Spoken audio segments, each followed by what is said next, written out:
करते हैं भाजपा से उम्मीदवार कौन होगा, तो उम्मीदवार तो वही होगा जो राष्ट्रीय अध्यक्ष नितिन नवीन चाहेंगे। और जो मुझको जानकारी है कि पार्टी के अंदर एक प्रवक्ता रहे हैं राजीव रंजन जी। राजीव रंजन जी पर पार्टी जो है बहुत गंभीरता से, संजीदगी से विचार कर रही है, क्योंकि वो पुराने वर्कर रहे हैं और पार्टी में भी अच्छी पकड़ है, राजनीति की समझ है। और सबसे बड़ी बात यह है, पढ़े लिखे तो हैं ही, उससे हटके कास्ट का सीट कास्ट को देना है। नॉमिनेशन, नामांकन राजद भी करेगा, नामांकन बीना मानवी भी करेगी और नामांकन प्रशांत किशोर भी करेंगे। लेकिन अंततः क्या होता है, वोट का पोलराइजेशन, और वोट का जो पोलराइजेशन होगा वो होगा BJP and anti BJP. Bankipur में उपचुनाव होने वाला है और ऐसे में चुनावी बिगुल बज चुका है। चुनाव आयोग की तरफ से तारीखें निर्धारित कर दी गई है, यानी चुनाव की तारीख 30 जुलाई को रखी गई है।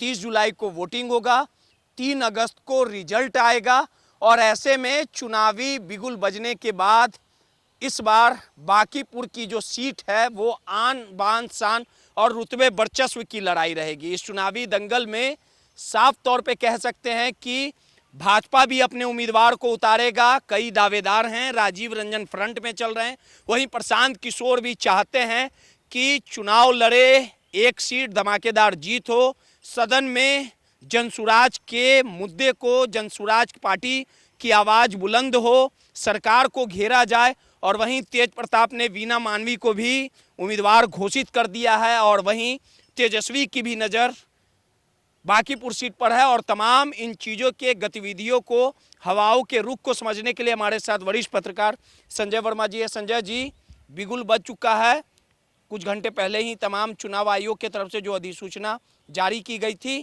क्या लगता है भाजपा इस सीट को जीतना चाहेगी? क्योंकि इस सीट से नितिन नवीन जो यहाँ के विधायक थे, उनके पिताजी भी विधायक थे, वो इस सीट पर काफ़ी स्नेह और प्रेम है। और बाकी जो उम्मीदवार हैं, जो पार्टियां हैं, पीके हो, तेज प्रताप हो, तेजस्वी हो, उन पार्टियों में क्या कुछ चल रहा है? बांकीपुर उपचुनाव भाजपा के लिए प्रतिष्ठा का तो विषय है ही, साथ साथ मैं समझता हूं कि पटना में जो बांकीपुर उपचुनाव होना है उसका रिजल्ट ये बिहार के लिए ही नहीं, देश भर के लिए महत्वपूर्ण है। हॉट सीट रहेगा ये, बिल्कुल वीआईपी हॉट सीट रहेगा, वीआईपी नहीं वीवीआईपी। चूंकि इस सीट को अब तक जो नितिन नवीन लीड करते थे वो पार्टी के बॉस बन चुके हैं, पार्टी के राष्ट्रीय अध्यक्ष बन चुके हैं। और अगर ओवरऑल देखा जाए तो जो सरकार है, जो नरेंद्र मोदी हैं या अमित शाह हैं, वो भी कह चुके हैं कि आज से आप मेरे बॉस हैं। तो मतलब हुआ कि जिस पार्टी की सरकार है उस पार्टी के बॉस का छोड़ा हुआ ये सीट है। और ऐसे भी इस सीट पर उनके पिताजी भी रह चुके हैं और ये भी रह चुके हैं। तो इसलिए भाजपा के लिए जीवन मरण कहिए, प्रतिष्ठा कहिए या जो कह लीजिए, उनके लिए और पार की लड़ाई के तौर पर भाजपा के लिए यह महत्व रखता है।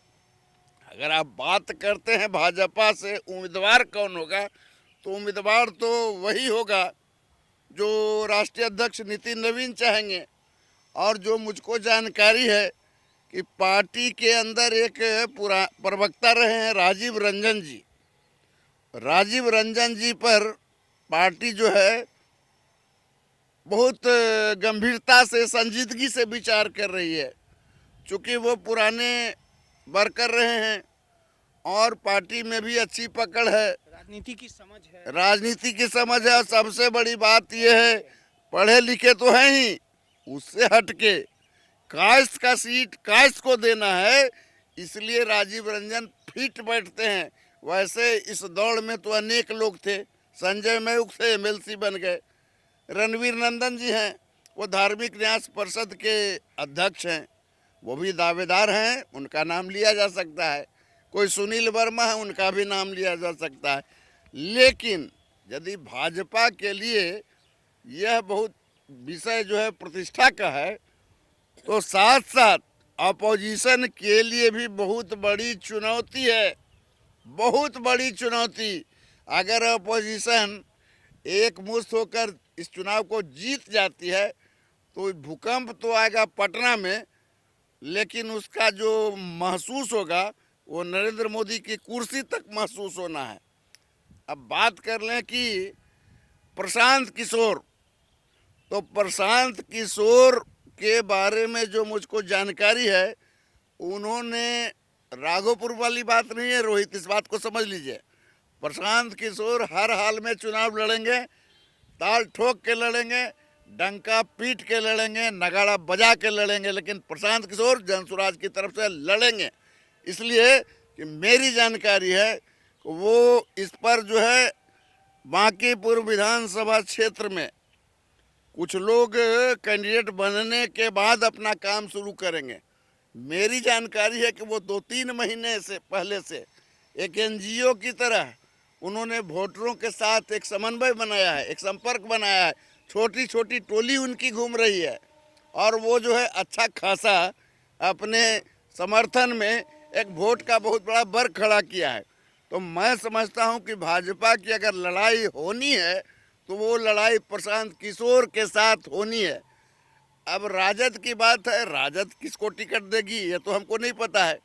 अब एक बात और, ये जनतांत्रिक जनता दल, आप जान रहे हैं जमीन पर क्या है, आकाश में क्या है, वायु में क्या है।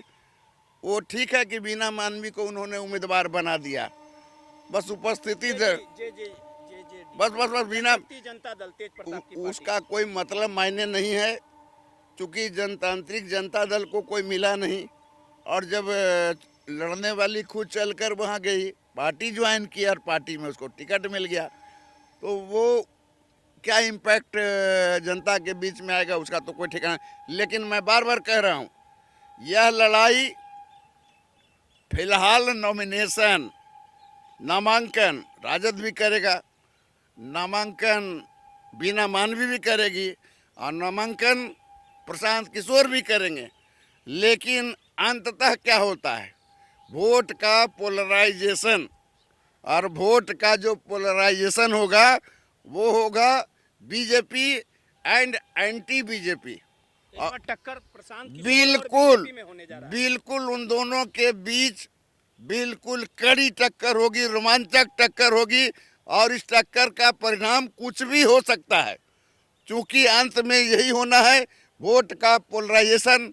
और अपोजिशन चाहेगा कि पटना में जो बांकीपुर उपचुनाव हो रहा है, एक अच्छा मौका है कि नरेंद्र मोदी को बिहार की राजधानी पटना से ये मैसेज दें कि जो हाल में उन्होंने जो बंगाल में तांडव किया, महाराष्ट्र में तांडव किया, या पंजाब के एमपी को तोड़ा, तो वो जो तांडव किया है उस तांडव का जो है एक मुश्त जवाब के तौर पर बांकीपुर उपचुनाव में उनको झटका दिया जाए। और अगर बांकीपुर उपचुनाव में भाजपा को झटका मिल गया तो समझ लीजिए आसान नहीं है, इतनी आसान नहीं है। आपको पता होना चाहिए कि बांकीपुर का मैं खुद निवासी हूँ। बांकीपुर में जितने विधानसभा क्षेत्र में मोहल्ले आते हैं, कस्बे आते हैं, या हर एक गलियाँ, वहाँ पे हर एक घर में आपको बीजेपी का वोटर मिलेगा।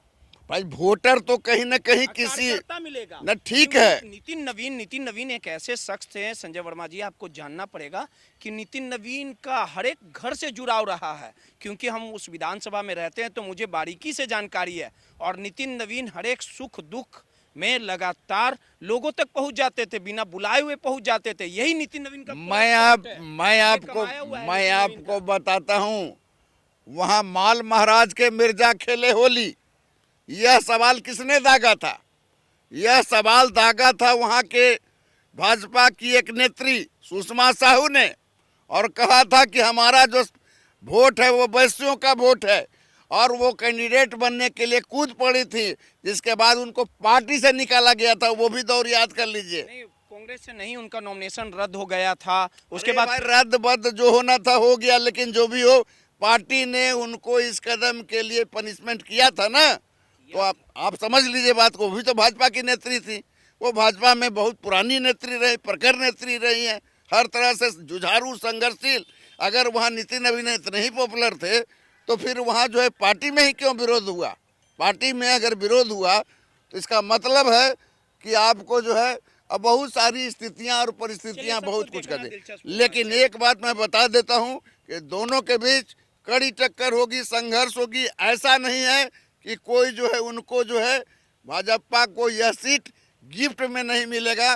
स्ट्रगल बहुत करना पड़ेगा, पैर से लेके कंठ तक स्ट्रगल ही स्ट्रगल है। राजीव रंजन लगातार राजीव रंजन, हाँ राजीव रंजन, मैं तो कह रहा हूँ राजीव रंजन उम्मीदवार, अगर उनको टिकट मिलता है तो अच्छे उम्मीदवार होंगे।